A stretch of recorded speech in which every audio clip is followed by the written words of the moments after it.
The water extra stage will be opened right after maintenance and I wanted to be the first to clear it. So while waiting for maintenance to be over, I reviewed the information on Game Press and came up with a team which I hoped would clear the stage. It's a one-wave stage and the main boss, Gardener Youmu, has 3 gauges. She's supported by Marisa and Alice, who both have 2 gauges and each drop a bomb item on death. My plan was first to kill Alice and then kill all 3, dropping the bomb item from Alice and then kill Youmu and Marisa, dropping the bomb item from Marisa and then kill off Yomu's last gauge. The stage does have some notable gimmicks, the first being a 6-turn skill lock right from the start. I think this is kinda poor design because it forces you to have Otohime to get rid of the skill lock. Otherwise you're gonna have to put 3 characters at the front to swap into your main team just to get rid of the lock, which is a lot of SP cost if you're gonna farm the stage. Otherwise, you're not gonna have any skills for the first 6 turns, which is really bad. Another gimmick is that Youmu has 10 levels of focus up and her friends have 10 levels of focus down. This means when you use an all-targeting attack, a lot of the damage will be distributed to Youmu and less damage will be distributed to her friends. This will make it difficult to kill Marisa and Alice for their bomb items, but it will also make it easier to deal damage to Youmu.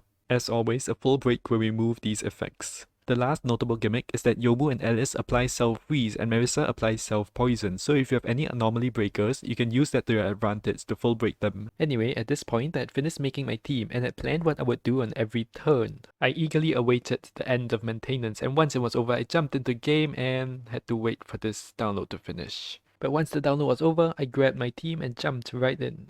The team I chose was Otohime, PCB Youmu and Murasa.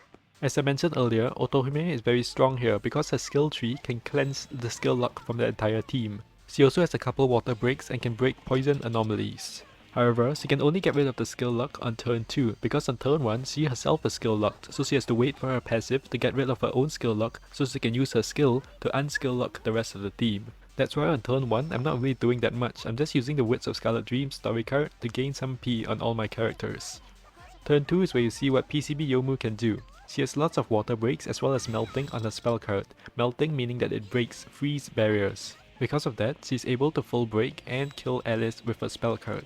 Because it's a solo spell card, it bypasses the focus up shenanigans that Youmu has. So far so good. It was all going according to plan. I had gotten rid of Alice's gauge, meaning that the next time I killed her, she would die for good and she would drop her bomb item, restoring the last words of all my characters. At this point, Youmu was full broken from all the water breaks from Murasa as well as Otohime. And here you get to see why I bring Murasa. Besides having lots of water breaks, she has a powerful last word that hits killers on Youmu, doing tons of damage. She also kills off Alice and the bomb item restores her last word.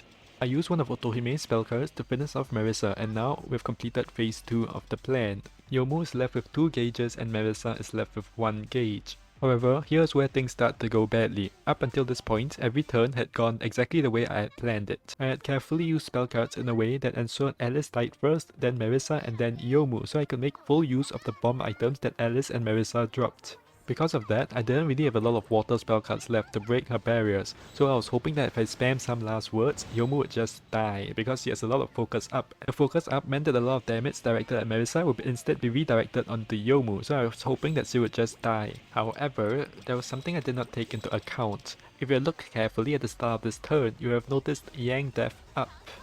What? Where did that come from? There was no Yang Death Up skills listed on the Game Press page. It turns out that it comes from Gardener Yomu's character ability. When using boost, parties Yang Death Up. It turns out that Otohime isn't the only Super Festival unit that does something no other unit does. Lolico is the only unit that has a powerful Yin Water last word. How foolish I was to think that the developers would let me use Murasa as a cheaper alternative to the Ultra Festival unit's Lolico. I tried to continue this run by using PCB Yomu's last word, but it didn't finish off enemy Youmu. At this point it was over. Youmu still had a full gauge, and I simply did not have the damage to kill her. So I had wasted a bunch of time with nothing much to show for it, and I knew everyone else was also trying to be the first one to clear the stage. I quickly swapped out PCB Youmu for Koishi, who also had a bunch of water breaks, and I tried to make that work. I didn't really take the time to plan it very well, and I just kinda jumped into it. Of course, that didn't end very well. At this point, it had been almost 20 minutes and I knew it was just a matter of time before someone else posted evidence of their first clear. I went back to my original team with PCB Youmu. You see, the bomb items that Marisa and Alice drop will restore your last word if you had used your last word, but if you had not used your last word, it will restore a random spell card. I figured that if I got lucky with the spell cards it restored, I would get enough water breaks to full break Youmu another time and complete the stage.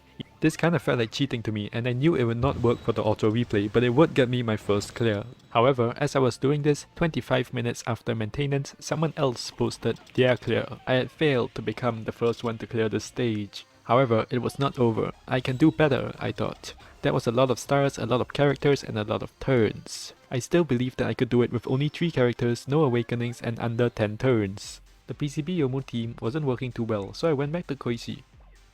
This time, I took my time to come up with a proper plan. Let's get right into it. Instead of killing Alice first, this time I'm gonna kill Marisa first, using Otohime's spell card. Marisa had too many shrooms and poisoned herself, so Otohime's spell card, which has a combination of water breaks and toxic bullets which break poison barriers, is able to full break her on turn 1. Murasa and Koishi get some water breaks off as well. Another reason why Otohime is so good, which I have not mentioned yet, is that whenever she boosts, she gives the party 1 level of accuracy, so if she's boosting a bunch of times every turn, you never have to worry about accuracy. Koishi uses her last word to finish off Marisa, and Murasa gets off some water breaks. Instead of using a spell card here, I actually use her spread shot, and there's a good reason for this which you'll see very soon. On the next turn, Murasa uses her last word to finish off Marisa as well as Yomu's first gauge. Because Otohime has only used 1 spell card, the spell card item is guaranteed to restore that spell card, removing any randomness from this setup. On the same turn, Otohime also full breaks Alice. Koishi, starting the turn with no spell cards available, does a cute little spread shot.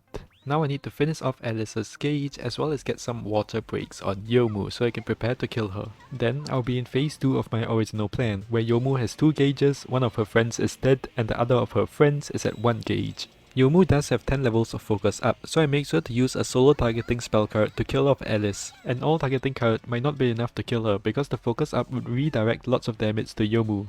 On the next turn, there's some unusual mechanics at play here.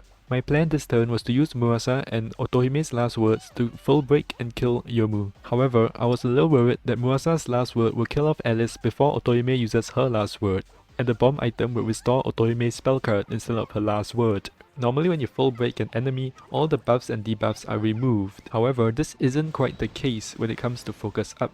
Looking at how little damage Alice took, you can see that Youmu retained the 10 levels of focus up for the entire spell card instead of losing it when she was full broken on the first bullet. This actually works to my advantage because I won't accidentally have a premature finish on Alice and drop the bomb item too early.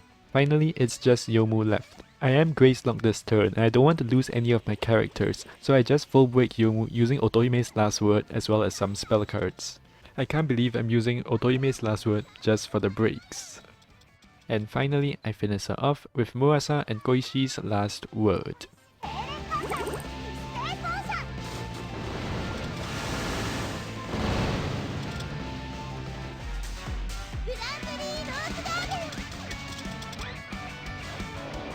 So finally, 1 hour and 37 minutes after the stage came out, to the best of my knowledge, I was the first person to complete Water Extra with 3 units at 24 spirit point cost. I do believe that these 3 units can farm it, and I am in the process of testing it. If you're interested, do let me know in the comments below. Also, if you're unsure about mechanics discussed in this video, check out my Elements Extra guide, where I talk about important mechanics such as gauge burst, full break, and anomaly breaking. Thank you for watching and happy farming. If you want to see more videos like this, hit the subscribe button.